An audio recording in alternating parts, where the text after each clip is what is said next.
우리 지난 월요일 날 MMTS 이주민 선교훈련 강의를 들었는데요. 우리 진변자매도 들었는데 태어나서 처음 들었을 거예요 아마. 이슬람 강의. 네.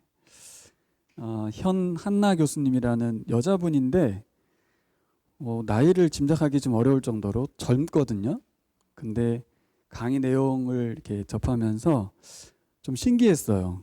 일단 뭐가 신기했냐면 학자들은 교수들이고 박사면 이렇게 뭔가 복음적이기가 쉽지 않거든요. 이론만 말하게 되는데 그 강의 내내 말하는 막 모든 그 말들이 뭐 제가 보라가 있으니까 그 어떤 관점이 굉장히 복음적이라는 것을 알 수 있었고, 두 번째는 공부하기도 빠듯했을 텐데 이분은 그 이슬람 연구가로서 그 이슬람 지역에 가서 이란이나 이라크 그 지역에 가서 거기서 일부러 살았다고 하더라고요. 그 사람들과 같이. 근데 또 더 재밌는 건 그렇게 공격적인 선교를 한 거라기보단 그들과 친구가 되어서 그냥 이웃이 되어서 말 그대로 이웃, 옆집 사람이 되어서 살았더라고요. 아니 박사학위 따기도 시간이 없었을 텐데 언제 저 복음은 정립을 했으며 언제 저 공부는 했으며 어떻게 또 그 두려움에 있는 이슬람 무슬림들과 함께 저렇게 같이 또 살았을까, 많이 궁금한 어떤 시간을 갖게 됐습니다. 끝나고 이제 우리 질문하는 시간들이 있거든요. 근데 많은 분들이 이 강의에 대해서 좋기는 한데 받아들이기가 어려운 거예요. 이번에 강의는 뭐냐면 이슬람 선교에 대한 상황화에 대한 이야기였는데 이분은 어떻게 선교를 하고 있냐면 이슬람교 경전을 코란이라고 하잖아요. 이건 영어식이고 실제 그 아랍어로는 꾸란이라고 그래요. 꾸란. 이름도 참 좀 그렇죠? 꾸란. 근데 그 꾸란의 내용이 성경과 70% 정도가 같아요.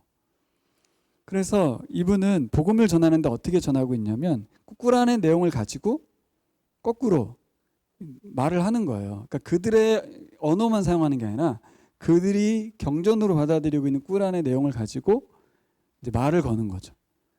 아브라함 이야기도 하고 거기 나오는 예수 이야기도 하고, 그러면서 자신은 바른 복음에서 그 부분을 이제 흘러가게 만드는 거죠. 그래서 변화시킨 사람들이 있더라고요. 듣자 하니 그럴 수도 있을 것 같습니까? 굉장히 어려운 일입니다. 이건 정말 대단한 일인데 한 그 선교사님 여자분께서 질문을 했어요. 개인적으로 우리는 지금 이 훈련을 받는 게 아니다. 우리는 교회에 소속돼 있기 때문에 지금 교수님이 말하는 거를 나는 받아들이기가 참 쉽지 않다. 교회가 지금 이슬람과 관련된 부분에서 우려하고 있는 상황이잖아요. 할랄 음식도 그렇고 여러 가지 상황들이 교회가 굉장히 이슬람 포교에 대한 부분을 우려하고 있는 상황인데 교수님처럼 그렇게 뭐 할랄 음식을 받아들인다는 등 꾸란을 뭐 읽어야 된다는 등 뭐 이러면서 뭐 상황화 좋은데 이게 저는 좀 어렵다 이런 얘기들을 이제 하는데 상당수의 분들이 그렇더라고요.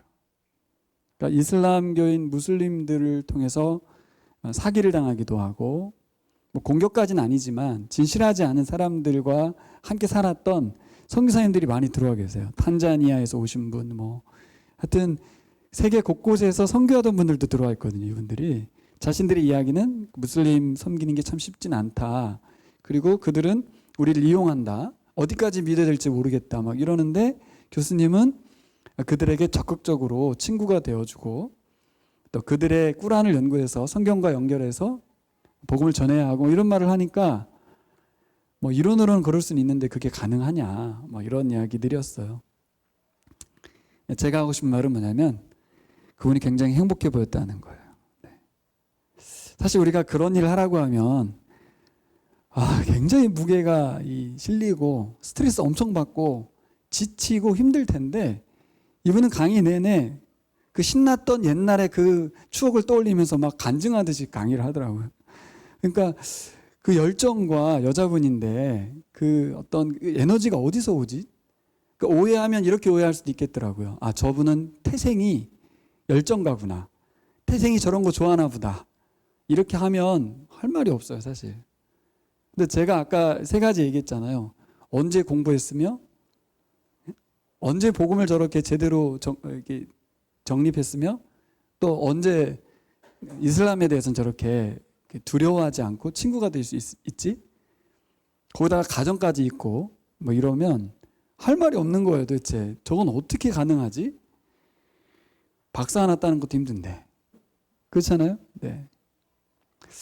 그러면서 저는 그분의 행복을 보면서 복음을 아는 자의 행복, 그리고 잃어버린 아들인 이슬람 무슬림들을 향한 그 하나님의 사랑을 가지고 그들에게 다가가고 있는 것에 대한 즐거움과 기쁨,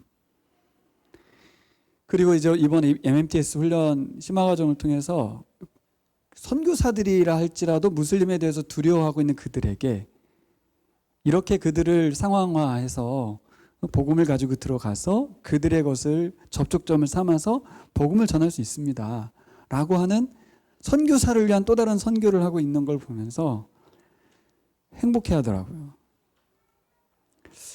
그런데 이제 나눔에 들어가서 보니까 다들 부담스럽고 힘들고 어렵다라는 얘기들이 많았어요. 저는 그분의 행복을 오늘 말하고 싶습니다. 이따가 우리 행복 뮤직비디오 찍는다고 했는데 오늘 우리 설교 제목도 정말 행복하고 싶다입니다. 제가 정하고 싶어서 정한 건 아니고 여기 이 시인이 너무 행복하다고 이렇게 말을 하고 있는 거예요. 그래서 제목을 다른 걸로 했다가 수정을 했어요. 이 시인이 누리고 있는 이 행복을 우리도 같이 정말 누렸으면 좋겠다라는 마음으로 한번 적어보았습니다. 우리가 행복하기 위해서 이런 마음을 갖죠. 나도 좀 넓은 집에서 살고 싶다. 나도 좀 괜찮은 차를 좀 타고 싶다. 나도 말 잘 듣는 자녀를 좀 갖고 있으면 좋겠다. 나도 하고 싶은 거 하면서 속 편히 살고 싶다. 억지로 일하는 사람들이죠. 나도 사랑해주는 누군가 있었으면 좋겠다. 나도 자녀와 주고받는 사랑을 느끼고 싶다. 나도 안정된 직장 생활하면서 살고 싶다. 비정규직이 하는 말이죠. 나도 돈 걱정 없이 빚 걱정 없이 살고 싶다. 계속 우리는 나도 저랬으면 좋겠다. 나도 그러면 행복할 것 같다. 이렇게 살아가거든요.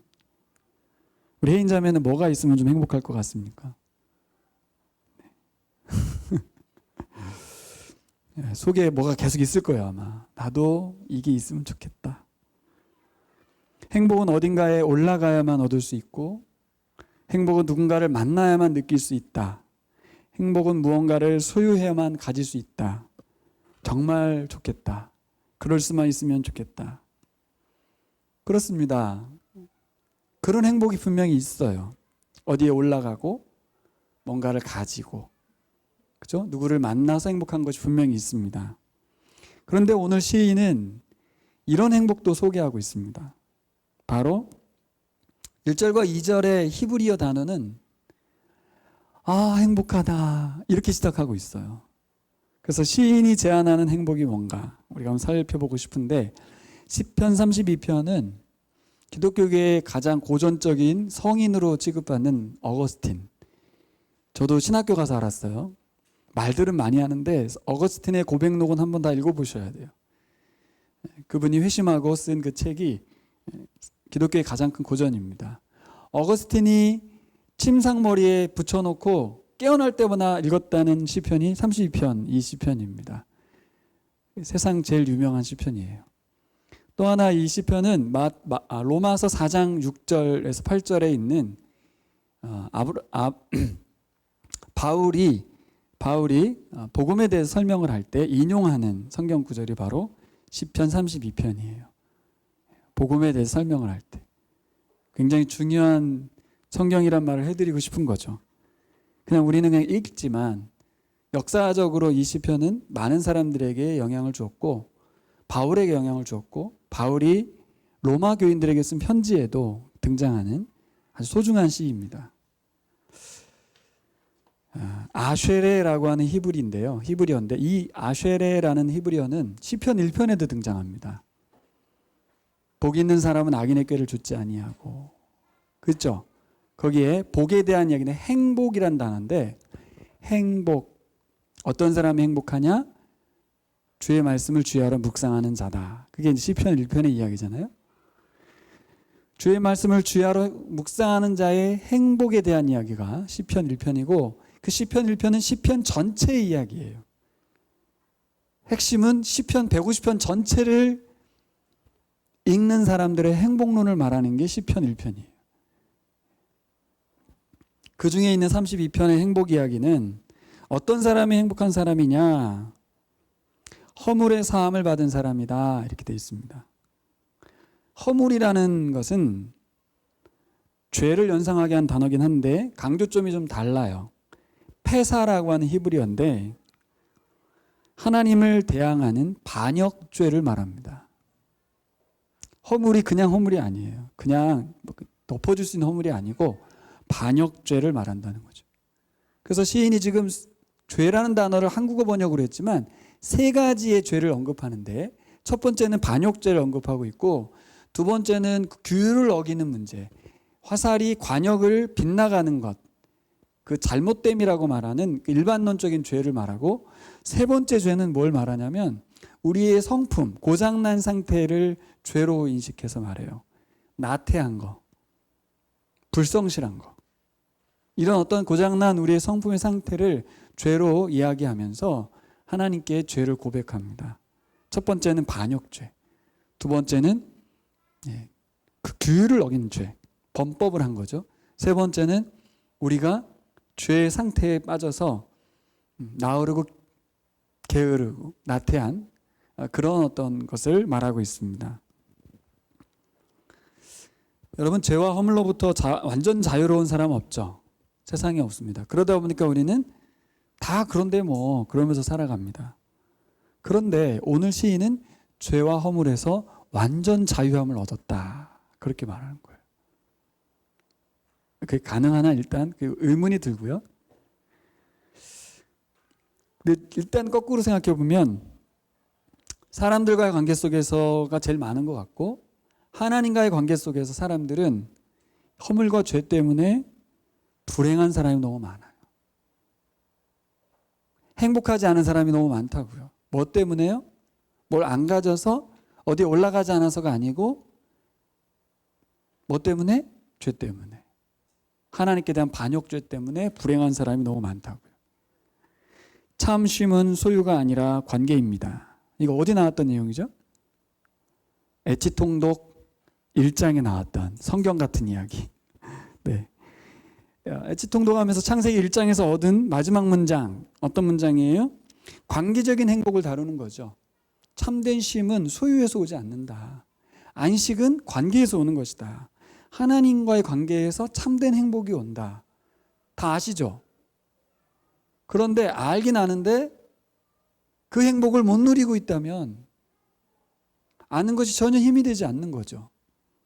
그런데 오늘 시인은 그 하나님과의 관계의 행복을 누리고 있다는 거예요. 뭐 때문에? 자기의 죄를 하나님께서 용서해 주셨다는 거죠. 근데 이 표현을 어떻게 썼냐면 용서라는 표현을 쓰지 않고 하나님 우리 죄를 사해 주셔서 죄가 없는 것처럼 가려주셨다, 이렇게 썼습니다. 죄가 있긴 있는데 가려주신 거죠. 그래서 허물의 사함을 받고 가리움을 받은 자는 복이 있다라고 그랬는데, 죄가 있고 내가 죄인이긴 한데 그것을 없는 것처럼 여겨주시는 하나님의 은혜, 그 복을 노래하고 있습니다. 자긴 그래서 너무 행복하다는 거예요. 이걸 보니까 우리가 어떤 게 생각나요? 선악과 따먹었을 때 하나님께 찾아오셔서 그 무화과 나무 잎으로 옷 입은 것을 벗겨버리고 가죽옷을 지어 입히신 것을 떠올리게 되죠. 그렇게 왜 가죽옷을 지어 입혔죠? 그 수치와 죄책감에서 시달리지 말고, 고통받지 말고, 그리고 하나님을 두려워하지 말고 나오라는 거죠. 죄가 가려진 자는 행복하다. 그런데 이 구약의 이 내용은 죄를 가려주기만 했다면 신약에 우리가 예수 그리스도는 죄를 가려만 주신 건가요? 그렇지가 않아요. 테텔레스타이, 다 이루었다. 뭐예요? 죄값을 다 지불했다. 끝났다. 그러니까 시인이 32편에서 노래하는 것의 행복론을 말하자면 사실 우리 그리스도인들, 예수 믿은 사람은 엄청난 행복을 누리고 살아야 하는 거예요. 죄가 완전히 없어졌어요. 죄를 가려만 주신 게 아니야. 그래서 우리는 하나님께 얼마든지 나아갈 수 있습니다. 그래서 지금 우리는 동물 제사를 드리지 않아요. 희생 제사를 드리지 않아요. 희생에는 동물도 죽지만 내 돈도 나가요. 소 한 마리 살려면 100만 원이 넘어요. 지금도 아마 제사 드려가지고 죄책감을 피하라고 하면 사람들은 돈이 아까워서 죄를 안 질지도 몰라.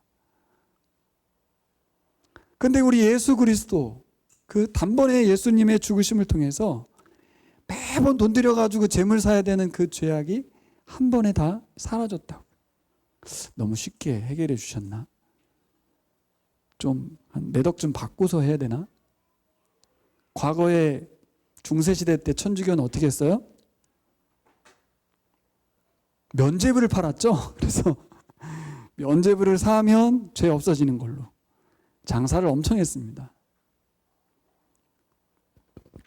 두 번째 2절에 나와 있는 행복은 정죄받지 않는 사람에 대해서 노래하고 있습니다. 여호와께 정죄를 당하지 않는 사람은 행복하다. 이 정죄당한다는 말은 히브리어 원어를 한국어로 직역을 하면 어떻게 되냐면 하나님이 우리의 죄를 하나하나 낱낱이 세지 않으신다. 그런 뜻이에요.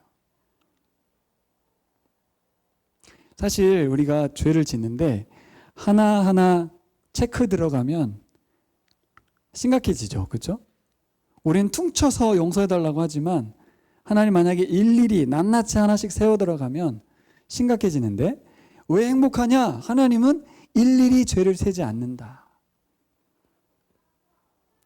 그 다음 행복한 사람 어떤 사람? 간사한 마음이 없는 사람인데 이 간사하다는 말의 히브리어는 레미아라는 단어인데 부주의하다, 태만하다, 흐릿하다, 허술하다, 엉성하다 그런 뜻이래요.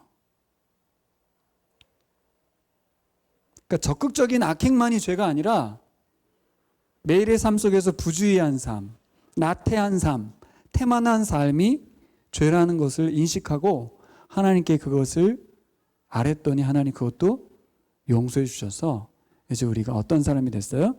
마음에 간사함이 없는 사람. 다른 말로 하면 허술함과 엉성함이 사라지고 성실하고 근면한 사람이 되었다는 거죠. 여러분 우리가 행복한 사람이 맞나요? 10편 32편의 이 시인 말고 우리가 예수 그리스도를 통해서 더 큰 은혜와 온전한 은혜를 받은 사람들로서 행복을 누리고 계신가요? 지난주에 우리가 보라 오가를 공부했는데 조영수 목사님께서 죄와 사투를 벌였던 이야기, 자기 이야기를 해주셨어요. 특별히 강의 때마다 말하고 싶지 않은 말을 하시더라고요. 죽고 싶어서 자살하려고 텐트 치고 이게 짐 싸가지고 산에 올라갔던 이야기. 저 같으면 한 번 하고 안 하고 싶은 마음인데 계속 하시더라고요. 너무 배고파서 내려왔다고. 실패한 것도 너무 웃기잖아요. 그죠? 네. 자신에 대해서 마구 학대하고 자책하고 살았던 과거의 이야기를 해주시는데 함께 공부하는 분들이 너무 행복해하는 거예요. 나도 그랬어. 이거 이렇게 하려고 말씀하시는 거죠. 다들 나도 그 죄 때문에 나를 학대하고 살았어요. 정도와 표현의 차이일 뿐 자살까지는 아니더라도 죽고 싶은 심정은 있었어요. 저도 용기가 있었으면 시도했을지 몰라요. 이러면서 이 땅에 존재하는 모든 인생이 죄라는 것 때문에 얼마나 자신을 자책하고 학대하고 시간을 보내고 있느냐는 거죠. 행복하지 못한 채 불행하게도 난 죽어야 돼. 죽었으면 좋겠어. 도대체 나라는 인간은 왜 이거밖에 안 될까? 콱 죽어버렸으면 좋겠다. 이런 생각을 하면서 살잖아요. 얼마나 불행합니까? 그래서 후회합니다. 후회하고 또 후회하고 다짐합니다. 또 다짐하고 결단합니다. 이제는 안 그래야지. 근데 또 그렇습니다. 그럼 또 후회합니다. 이제는 결단도 안 해. 후회할 걸 아니까. 계속 반복되는. 근데 교회는 다녀야 돼. 근데 교회만 다니는 성도면 상관이 없어. 목사야. 이번에 참여한 분들은 장로님도 계시고 목사님도 계시고 전사님들이 대다수인데 여성 사역자로 사명자의 길을 걷고 있으니 포기할 수는 없고 내적인 갈등은 있고 자꾸 나 자신에 대해서 확신은 없고 최선을 다하긴 하지만 불만족스러운 그런 불행한 사역을 하고 계신 거죠. 그러다가 이번에 제대로 복음을 들은 거예요. 얼마나 행복할까. 제 리뷰 페이퍼가 계속 올라오거든요. 그 내용을 보면 진짜 행복한 거예요. 도대체 내가 왜 이걸 모른 채 이렇게 바보같이 살았지? 이런 내용들이 대다수예요, 사실. 근데 그분은 목사님이시기도 하고 끊임없이 교인들에게 체근하면서 똑바로 하라고 막 그렇게 살아온 거에 대한 죄송한 마음과 후회를 하시는 거예요. 내가 복음을 알지 못해서 성도들을 괴롭힌 게 아닐까? 이런 내용까지 말하시더라고요. 여러분, 이것은 돈이나 책 읽어서 공부해서 깨달을 수 있는 게 아니에요. 여러분, 나에게 소망이 없다는 걸 알면서도 다시 한번 나에게 소망을 두는 사람. 나에게 소망 없는 거 우리가 스스로 잘 아는데 소망 둘 데가 또 없어요. 그러니까 나에게 다시 한번 기대를 걸어보는데 여지없이 무너지고. 왜 그럴까요? 다들 그렇게 하니까. 그런데 이번에 새로운 길이 있다는 걸 알았던 거예요. 여러분, 예수 그리스도에게 새로운 길이 열려 있습니다. 제가 남 얘기하듯이 하고 있는 이유는 여기 있는 분들은 잘 모르기 때문에 자책을 하는지 죽으려고 하는지 난 잘 모르겠어요. 하지만 속으로 한 걸음 더 들어가 보면 다 비슷한 것 같아요. 예수님을 믿어도 여전히 불행한 삶을 사는 거예요. 죄 때문에. 자, 그럼 이제 풀어가야겠죠. 어떻게 이런 행복을 누릴 수 있을까? 어떻게 저런 행복한 삶을 살아갈 수 있을까? 그 행복을 누리기 위해서 우리가 도대체 뭘 해야 한다는 말일까? 1차적으로 행복이라는 게 우리가 누린다고 해서 누려질 수 있고 추구한다고 해서 추구될 수 있는 건 아닌 것 같아요. 실제로 그 상태에 들어갈 때 그때 자연스럽게 누려지는 게 행복이잖아요. 안다고 누려지는 행복이 아니에요, 이건. 실제로 죄사함의 은혜를 입어야 돼요. 그래서 진짜 예수님 만나야 되고 예수님의 죄 용서함을 느껴야지 행복할 수 있어요. 여러분 행복하십시오, 믿으십시오 그런다고 되는 건 아니에요. 그러님 근데 이번에 엄청난 얘기를 하나 해주셨어요. 왜 사역자들이 이렇게 힘들게 이중적으로 고통받으며 겉으로는 안 그런 척 해야 되잖아요, 그렇죠? 자신이 예수님 잘 믿고 행복한 척하면서 가르치는 이 괴로움을 왜 살았을까? 정답을 주셨어요. 뭐라고 했냐면 신학을 공부하긴 했는데 초등학교 때 배운 걸 그대로 믿고 살아간다. 그렇게 말씀하시더라고요. 우리에게도 해당될 수 있어요. 복음을 듣고 보라도 공부하고 다 한 것 같은데 여전히 나를 움직이는 것은 뭐예요? 내가 이전에 들었고 확신했던 그것이 나를 작동시킬 수 있어요. 대학을 다니면 뭐하고 대학원을 나오면 뭐하고 박사가 되면 뭐하겠어요. 자기가 어렸을 때 다녔던 그 교회 그 목사님이 설교했던 내용이 나를 사로잡고 있을 수 있어요. 복음을 듣는다는 것은 굉장히 어려운 일인 것 같아요.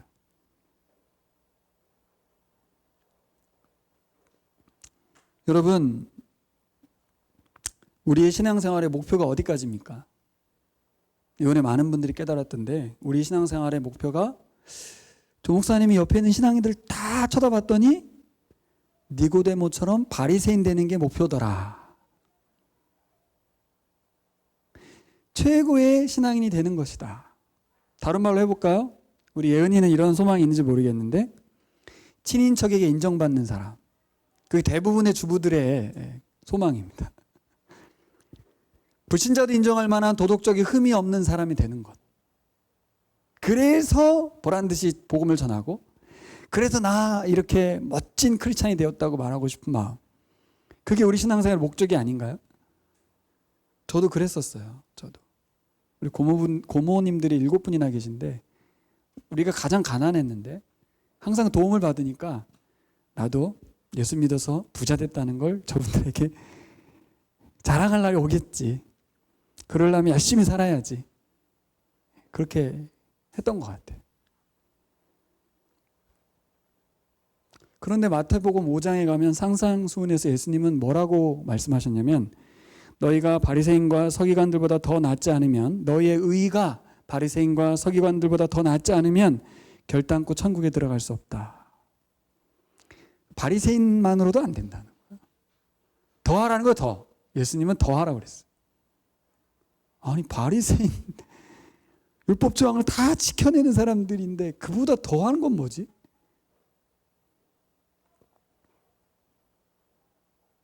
어떻게 하면 우리가 참된 행복을 얻을 수 있어요?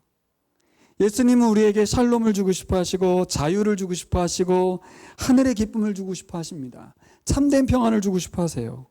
근데 사람들은 바른 복음을 알지 못하니까 어떻게 해요? 눈치를 보게 되고요, 불안하고 염려하고 초조하고 생고생을 합니다. 주로 복음을 알지 못하는 사역자들이 제일 많이 그래요. 신학 과정만 밟았지 복음을 제대로 접하지 못했던 거죠. 그러다가 이번에 제대로 들은 거예요. 자유함이 생기는 거죠. 굉장히 중요한 질문이 여기에 있습니다.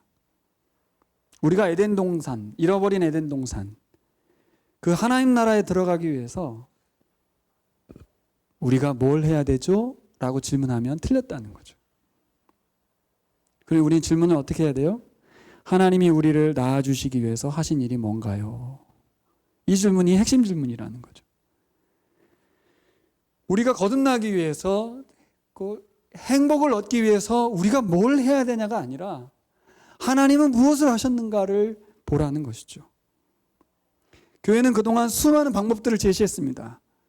이렇게 하십시오, 저렇게 하십시오, 이렇게 하십시오, 저렇게 하십시오. 그리고 우리 스스로도 많은 방법을 찾아 헤매었어요. 행복을 찾기 위해서. 근데 결과적으로 행복이 기다리지 않고 분노가 있고 공황장애가 있고 우울증이 있고 자살까지 가는 거죠. 지금도 여기저기 쫓아다니면서 수많은 세미나, 책, 치유 프로그램을 찾아다니는 그리스도인들이 너무 많습니다. 불쌍하잖아요. 그러니까 세상 사람들은 다 알아요. 쟤는 예수 믿는데 왜 이렇게 힘들지? 왜 힘들어하지? 뭐가 문제예요? 오늘 시인처럼 이 죄의 문제를 해결한 받지 못한 것 같아요, 제가 보기에. 왜 현한나 교수님은 이슬람교들 속에 들어가서 행복할 수 있죠? 자신이 누리고 있는 참된 샬롬과 복음으로부터 받은 자유함을 살고 있으니까 전혀 두렵지가 않아요. 그리고 무슬림들이 친구예요, 친구 그냥. 그러니까 친구가 되려고 노력하지 않았다는 거 아시겠죠? 무슨 말인가? 자신의 그 행복을 나눠주러 간 거예요. 비진리를 붙들고 진리가 아닌 알라를 섬기고 있는, 그리고 마호멧을 섬기고 있는 그들에게 예수 그리스도를 통한 삼위일체 하나님을 소개하러 갔어요. 그게 교리로 설명이 되냐고요, 삼위일체 하나님이. 그가 누리고 있는 그 참된 샬롬과 평안과 복음을 갖고 실제로 거기서 누리면서 친구들에게 먹을 거 나눠주고 그들의 언어를 들어주면서 내 얘기도 해주고 그러면서 그냥 이웃이 됐더라고요. 이웃이. 신기하죠. 이것은 신학으로 하는 게 아닙니다. 3가지를 제안합니다. 오늘 시인은 3가지. 첫째는 뭐냐면 죄를 인정하라. 따라 볼까요? 죄를 인정하라. 네, 첫 번째 우리는 죄를 인정해야 됩니다. 제가 죄인임을 인정하라고 하지 않고 죄를 인정하라고 그랬는데, 우리가 지은 죄가 뭔지 인정하라는 거예요. 두 번째는 죄를 고백하는 거예요. 내가 지은 죄를 알았는데 고백하기 쉽습니까? 아이고, 어렵죠. 세 번째는 이제 의인으로 살라는 거예요. 첫 번째로 우리가 살펴볼 건 죄를 인정하는 건데 핵심은 뭐냐? 내가 반역죄인인 걸 인정하라는 거예요. 죄하면 뭐가 떠올라요? doing이 떠오르죠. 내가 무슨 죄를 저질렀는지. 그런데 실제 죄란 being의 문제입니다. 내가 뭘 잘못한 게 아니고 내가 죄인이라는 거예요. 무슨 죄인이냐? 하나님과 관계를 끊은 죄인이라는 거예요. 잘 들으셔야 돼요. 무슨 죄를 저지른 거냐면 하나님으로부터 오는 그 산소 호흡기, 생명의 그 파이프라인을 파괴시켜 버린 거예요. 그게 죄예요. 누가 끊었어요? 뱀이? 하와가? 각자가 그걸 끊고. 왜 끊었어요? 하나님 간섭받지 않고. 이 말은 무슨 말이에요? 내가 하나님 간섭만 안 받는 게 아니라 내가 하나님이 되겠다는 거죠. 내 인생 내가 책임지고 내가 알아서 살겠다는 거죠. 그게 왜 죄죠? 하나님이 지으신 목적이 뭔데요? 같이 살아서 하나님 나라를 세워가는 게 하나님 지으신 목적인데, 이게 이제 내가 왕이 되고 그걸 끊고 나면 어떻게 살아요? 나만을 위해서 살아갑니다. 공동체도 없고 하나님도 없고 아무것도 없습니다. 그 결과는 뭐예요? 사람을 죽이고 파괴시키고 문제가 심각해지는 거죠. 그러니까 무슨 죄를 저질렀느냐? 하나님을 왕으로 인정하지 않는 죄를 저지른 거예요. 이 문제는 여기에 연결되어 있습니다. 여러분, 뭐가 반역죄냐? 잘 보세요. 예수님을 통해서 해결할 수 있어요. 예수님은 왜 십자가형을 받았죠? 우연의 일치가 아니고 십자가형이라는 것은 로마 황제에게 반역했기 때문에 그렇게 된 거예요. 유대인의 왕이라는 소리에 죄 몫이 뭘로 달렸어요? 정치범, 로마 황제를 대역했던 반역자라는 거죠. 그가 십자가형에 처한 거는 뭐예요? 반역죄로 죽은 거죠. 우리의 반역죄를 대신 지시고. 그래서 여러분, 반역죄인은 어떻게 죽이는지 아세요? 칼로 목을 베지 않고, 창으로 찔러 죽이지 않고, 백성 모두가 보는 앞에서 십자가에서 말려 죽이는 거예요. 이 세상 최고의 극형을 처하게 만드는 거예요. 왜요? 반역죄인이니까. 황제한테 대들면 이렇게 된다. 여러분, 내가 반역죄인이라는 것을 인정하셔야 돼요. 두말할 게 없어요. 반역죄인. 내가 십자가에 매달려 죽을 만큼 엄청난 죄를 저질렀다는 것을 인정하셔야 돼요. 자꾸 예수님 매달린 것만 생각하지 말고, 우연히 어쩌다가 매달리신 게 아니고 내가 십자가에 매달릴 만큼 엄청난 죄, 하나님께 반역죄를 저질렀다는 것. 여기서 우리가 인정하기 어려운 게 뭐냐면, 나는 잘 산 것 같은데, 난 하나님 잘 섬긴 것 같은데. 그게 문제죠.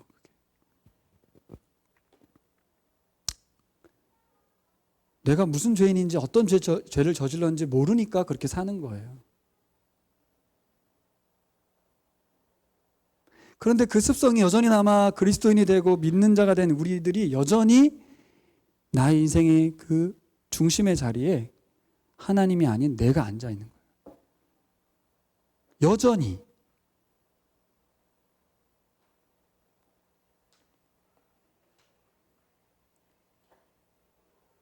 근데 하나 더 묵상해야 될 건 뭐냐면 그 반역죄를 하나님이 가려주셨다는 거죠. 용서해 주셨다는 거죠. 저는 그래서 행복하기 위해서 제일 첫 번째는 내가 지은 죄가 하나님 앞에 어떤 죄였는지를 제대로 알지 못하기 때문에 두 번째 단계인 고백으로 나아가지 않는 거라고 생각해요. 이렇게 할 수도 있죠. 하나님 뭐 사랑의 하나님이니까 나를 사랑하시니까 용서하셨지 뭐. 굳이 내가 용서한 거를 계속 고백하고 말할 필요가 있겠어? 하지만 여러분, 반역죄는 그렇지 않습니다. 목숨만 살려달라고, 제발 살려달라고 외치는 것이 바로 반역죄예요. 용서받을 수 없는 죄예요, 사실. 우리 아이들에게 한번 적용해 볼게요. 자, 이 이야기를 우리 아이들에게 얘기해요. 그럼 아이들이 난 엄마 아빠가 하라는 대로 했는데 내가 무슨 죄를 저질렀다는 거지? 왜 예수님이 나를 위해서 왜 죽어야 되지? 엄마 아빠가 난 하라는 대로 했는데 교회도 열심히 다니고 성경도 읽고 착하게 살고 공부도 열심히 하고 그랬는데 뭐가 문제지? 어떻게 이해시킬 거예요, 아이들한테?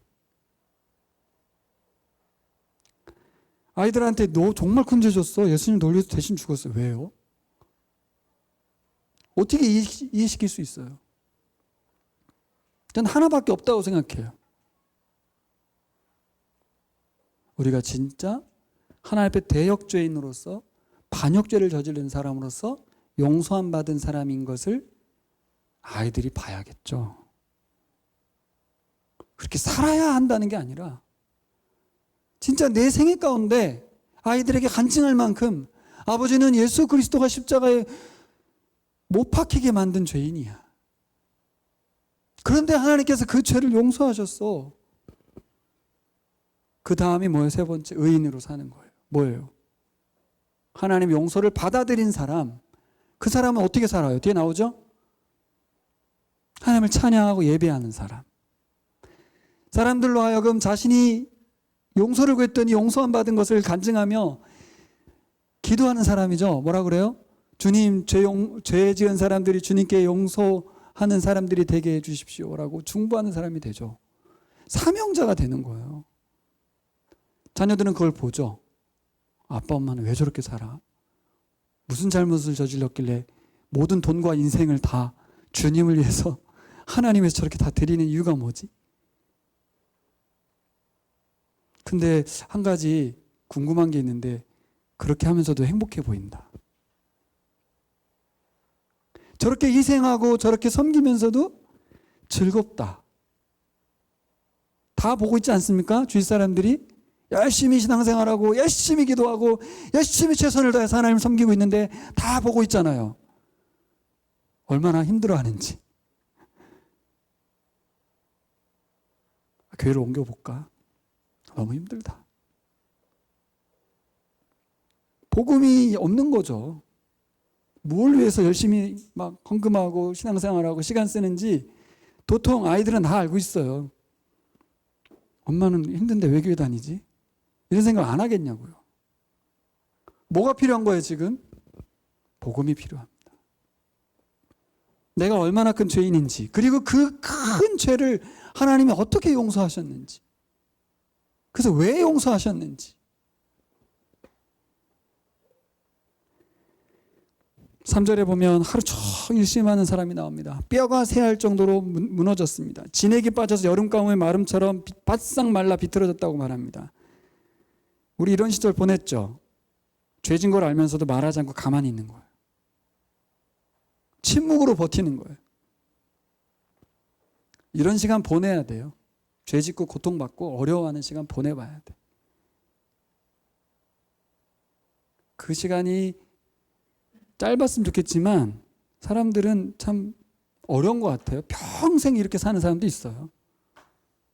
주님께 내어드리면 자유함을 얻고 용서함을 얻는데도 불구하고 왜 바보처럼 주님께 가서 고백하지 않고 죄인임을 인정하지 않고 살지? 그래서 이 시인이 기도하는 거 아니에요. 주님, 죄인들이 주님께 용서하도록 해 주십시오. 용서를 구하게 해 주십시오라고 기도하는 거예요. 복음을 가진 사람들은 보이잖아요. 행복한 길이 따로 있는데, 진짜 행복은 따로 있는데 왜 저렇게 하나님께 나아가지 않지? 왜 하나님의 용서를 받아들이지 않지?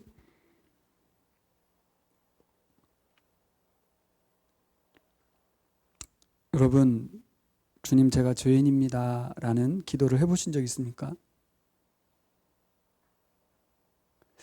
여러분도 별로 없을 것 같은데 우리의 자녀들은 더 없을 거예요. 행위로서의 범죄는 거의 안 저지르거든요. 거의 적당하게 나이스하게 신앙생활하고 잘 살거든요. 복음이 정말 복음되려면 우리의 죄와 하나님의 용서가 어떻게 만났는지, 예수 그리스도가 완전 벌거벗김 당해서 극도의 수치 가운데에서 보란듯이 반역죄를 지고 처형당하셨음을 확인하는 그 작업이 필요합니다.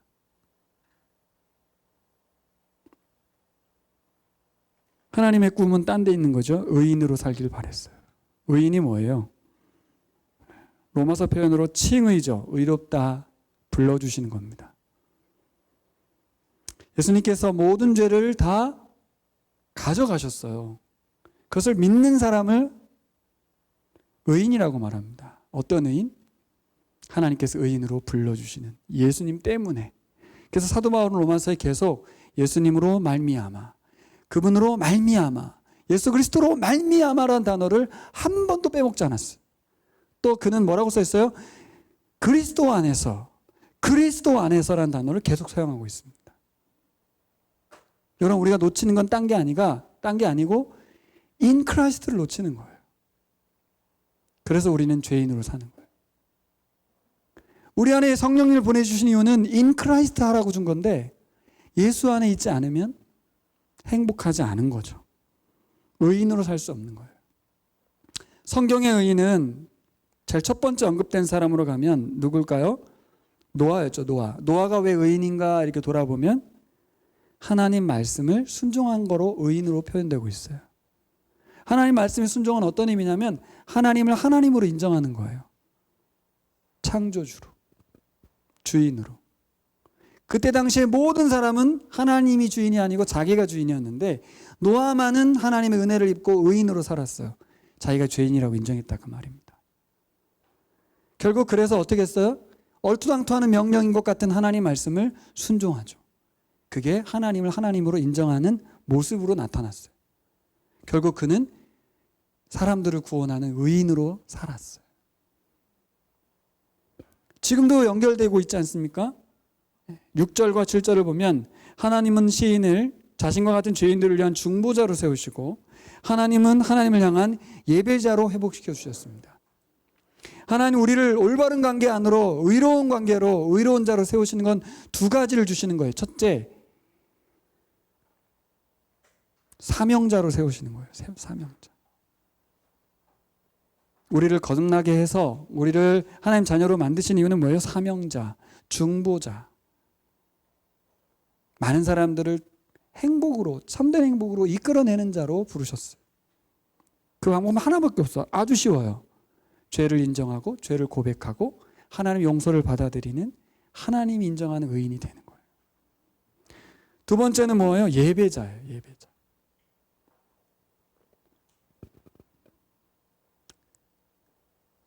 저는 이 예배자가 뭘로 나타난다고 확신하냐면 감사하는 사람으로 나타난다고 확신해요.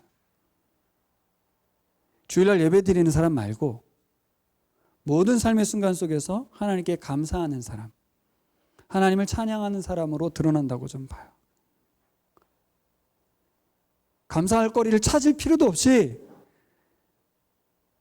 외양간 송아지 없어도 여호와 하나님으로 즐거워한다는 그 하박국 선지자의 그 고백대로 하나님으로 인해서 감사한 사람, 대역 죄인을 용서해 준 것에 대한 감사로 평생을 살 수도 있는 사람, 그 사람이 전 예배자라고 생각합니다. 하나님께 예배 드리지 않고서는 한순간도 죄송해서 살 수 없는 사람, 자연을 보든 사람을 만나든 어떤 일을 닥치든 고난과 환난과 어려움이 다가오든 하나님 중심적으로 해석하고 이 고난을 하나님 주셔서 감사합니다. 하나님 이 사람과의 아픔 속에서 저에게 겸손함과 또 저의 연약함을 발견하게 해주셔서 감사합니다. 하실 수 있죠. 근데 그거는 하라고 해서 되는 건 아니고 하나님이 내 안에 은혜가 있기 때문에 나를 돌아보고 감사하게 되는 거라고 좀 믿습니다. 8절로 가서 읽고 마치겠습니다. 8절 같이 읽을까요? 주님께서 말씀하신다. 내가 가야 할 길을 내가 너에게 지시하고 가르쳐 주마. 너를 눈여겨보며 너의 좋은 자가 되어 주겠다. 우리 인생길에 누군가 이런 분이 있으면, 꼭 한 사람 있으면 너무 좋지 않을까요? 이런 분 기대하고 있지 않습니까? 하나님이 우리가 걸어야 할 길을 알려주시고 눈여겨봐 주시고 좋은 자가 되어주셔서 동행해 주신다고 말씀하십니다. 너무 행복해 보이지 않아요? 이렇게 고백하고 있잖아요. 그래서 뭐라고 그래요? 아, 행복하다. 허물의 사함을 받고 죄가 가려진 사람. 나 이러면서 아, 진짜 여러분도 그렇게 되길 바랍니다. 이런 시 아니겠어요? 10절, 악한 자에겐 고통이 많으나 주님을 의지한 사람에겐 한결같은 사랑이 넘칩니다.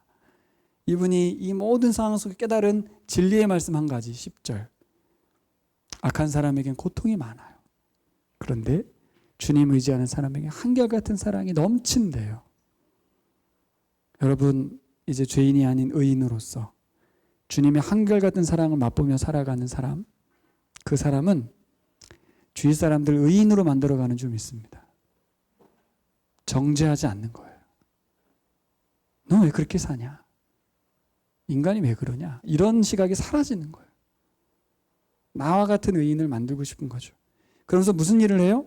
하나님을 기뻐하고 즐거워하는 예배자로 세워갑니다. 그것이 인생 최대 행복이라는 것을 알기 때문에 그렇습니다. 행복하게 사신 여러분 되시기를 예수님의 이름으로 축원합니다.